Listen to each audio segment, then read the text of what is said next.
Grabe akong kalipay, sang kitaan naguyabay. Pero gulpi na dula ang aton papalanggaan. Ay wala man sang rason nga ako imo bayaan. Kag wala man ko nagkulang sa pag-atipan. Imo lang ginusikan, kag imo ginuyangan.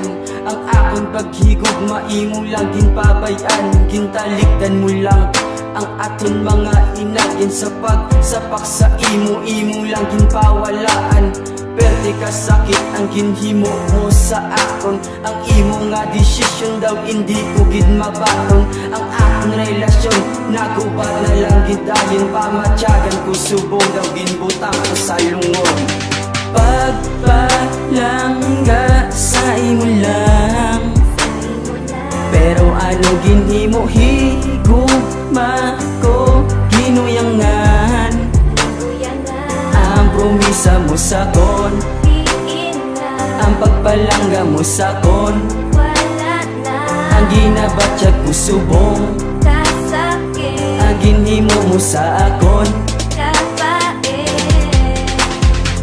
Di kasakit ang ako nabatyagan. Sa pagdula mo girl daw hindi ko naging malimtan. Nga anag ka to padira sa amo ina nga bagay. Konforme ka ayan sa aton nga pagbulagay. Kagrespetuhon ko na lang ang imo nga desisyon, para ikaw malipay sa bago mo nga relasyon. Kag kanami patani sang aton nga mga handong. Kag hindi ko malipatan galagaw pata sa lagon. Pero ano ang rason nga imo pagi pasakitan? Kag buto patani sa akon imo ginikanan.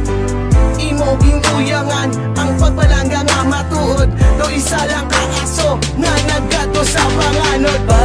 Pagpalangga sa imo lang, pero ano ginhimo higugma ko ginuyangan.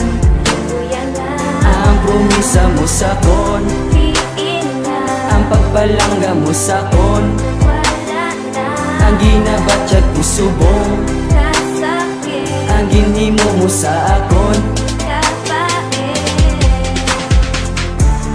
Pwede ka sakit ang ginhimo mo sakon. Ikaw nagpadula sa akon nga handog. Ang imo ginhimo kanami na isinggit. Ang akong kainit wala na gid sang limit. Di ka sakit ang ginabatyag nga kainit sa imo. Tani akon lang tanani nga mabatunan.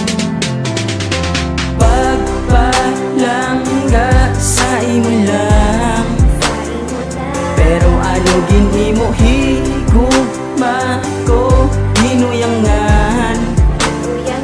Ang promisa mo sakon, ang pagpalangga mo sakon, ang ginabatyag ko subong, ang ginhimo mo sa akon.